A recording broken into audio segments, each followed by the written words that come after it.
compete with anything else because all I love is to stop going other events and seeing anybody walk on stage. You see me? So that I kind of working towards on a personal level, and so I don't like competing with anybody. So we move to the Monday, and hopefully once I have more time and can give it the energy and the vibes. True. And we're doing more stuff like this on a regular, and yeah, once can forward with concepts, ideas, and we'll collaborate and generate content. Yeah, make it happen. Them on Queen Mother Bridget Anderson. Nova and Marlon are in the same category. I heard Breadlock saying something about focusing on righteousness and keeping on the right track. We all are part of this company that is helping to put out the Most High's word through the four corners of the earth. Because he said we don't do it, He will take sticks and stones to deal with it. How do vessels like Marlon and Nova and other artists with this mindset keep on the rhythm track by staying close to the Most High? That is the only way, my brothers and sisters. If you don't have the Most High in your front pocket, back pocket, I guarantee you, you are going to stray. That and keeping the right spirits around you is our formulas to success.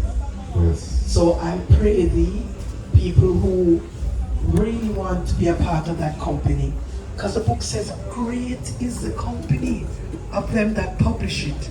This is why I've been doing what I'm doing from 91. I started music business with Judy Mott and Sly and Robbie. I don't think I could have started any better than that. After that, there was Garnet Silk. I've worked with great artists, Fred Locks, Chamani, and consistently, all of them have been giving the Most High the praise, and ultimately, you will get the raise. So I just encourage you, Marlon, Nova, don't watch the numbers, as Buki said, because numbers will distract. Broad is the road to destruction, and narrow is the road. It's only a few are going to be chosen. So let's not let that deter us, but our responsibility is to spread the word. So I pray that all of you just consistently spread the word. With every breath that the Most High gives me, I have committed myself to working with artists who have the Most High top on their agenda. With those few words, I give thanks. Really, see that? Yes. Hey, the people who want to put our hands together again. Queen Mother Bridget Anderson, let's put your hands together, please. Now, a whole heap of things, the reason why I tell you that, you see, for those who are aware, who look around the space and saying, wow, I want red, gold, and green everywhere, that is because of Queen Mother Bridget Anderson and her team, yeah?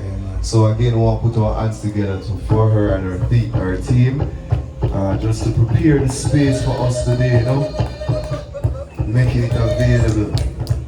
And for real, we have to straighten the thing. Watch it now, Marlon, more you pre this,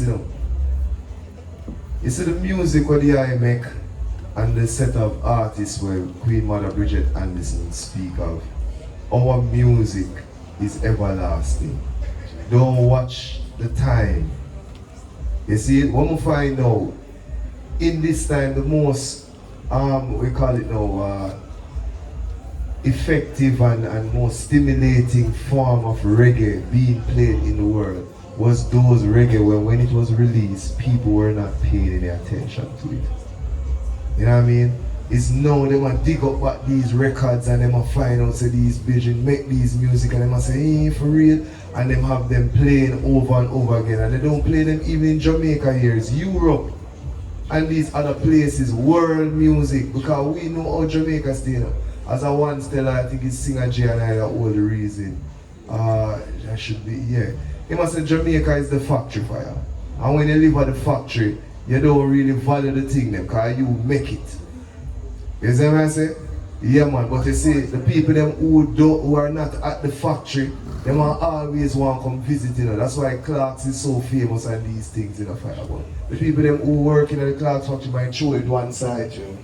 But we know, because of the culture and everything around that, them don't change. Them don't change them design, them don't change. So we are look on the music now, and we're listening to your music. The production is like a tough gang ago. And that's where I get from it. Right. And I don't know if other persons here can speak of just the sound. It's not a jing pong sound.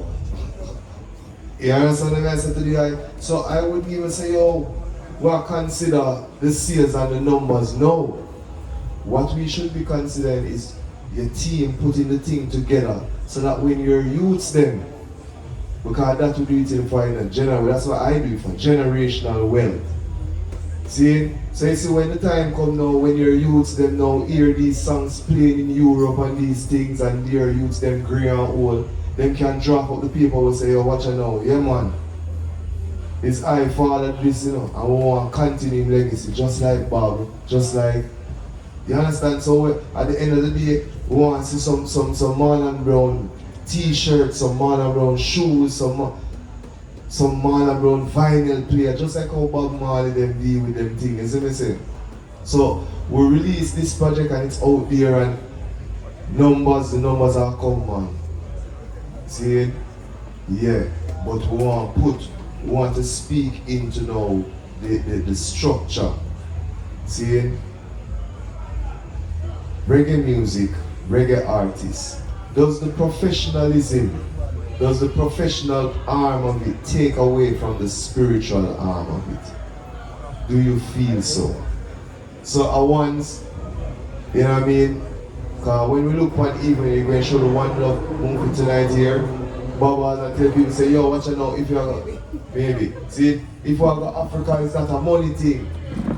You know what I mean? It's not a money thing, but professionally, you know, once money involved, but do you see, and other persons here can speak to it, do you see that professionalism getting in the way of spiritual music? And what about reggae music on a whole, because you are now adding a historical document to the whole reggae movement?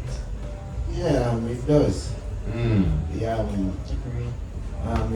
Yeah, if I want just come into reggae music, I just thinking of money.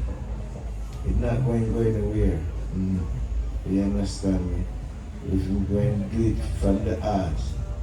But not just the money part doing it, but the other things that make up the professionalism of it. You know what I mean? Because you have some other little part to it, you know what I mean? I feel like the word professionalism regarding to reggae is very open to interpretation. Yes. See, because there's people going to school, doing a bag of training, all them rhythms is whack.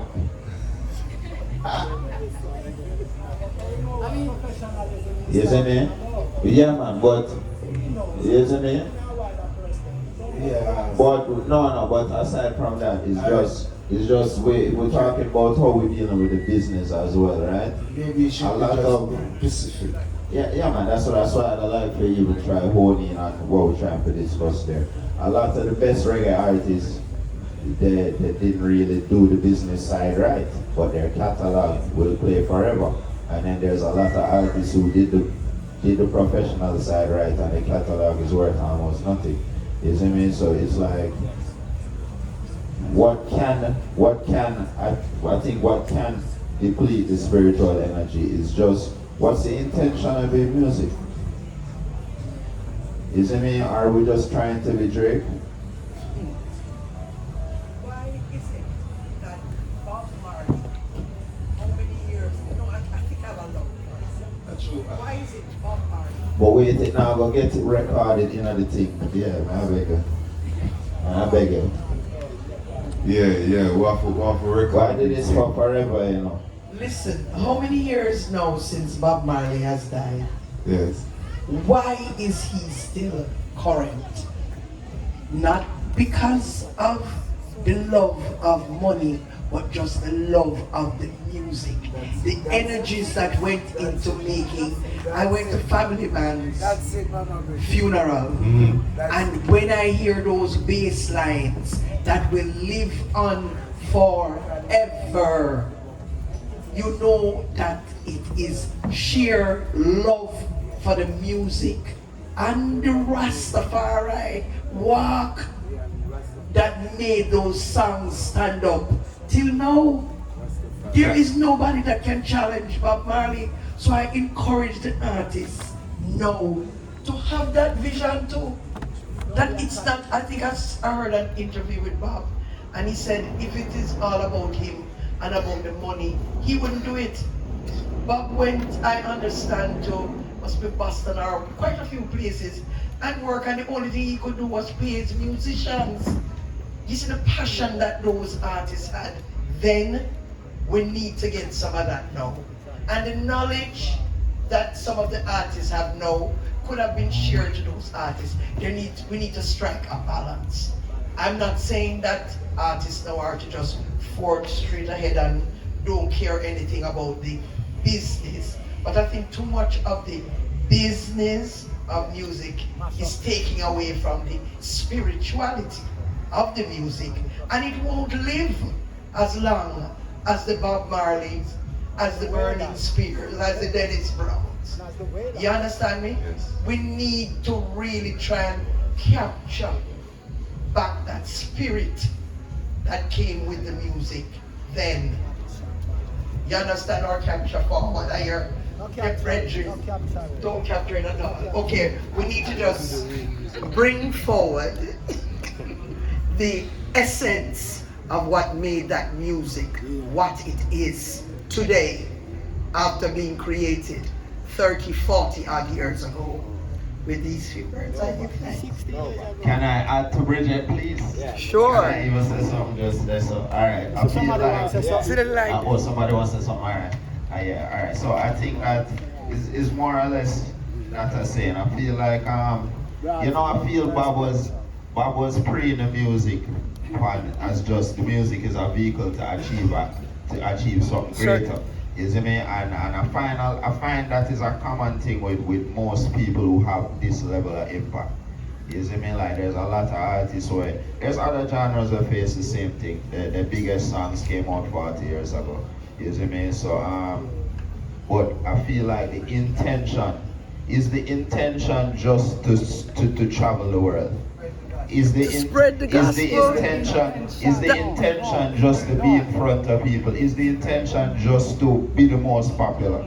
Is it me? All these questions, is it me? But is the intention to change the world? Is the intention to make an impact that people? Is the intention to do something that people want to listen 1,000 years from now? The Lord gave the word, and great is the company of them. Intention also comes, do we all who are working together on certain kind of things? Yes, we have a certain intention, but do we also have a common goal?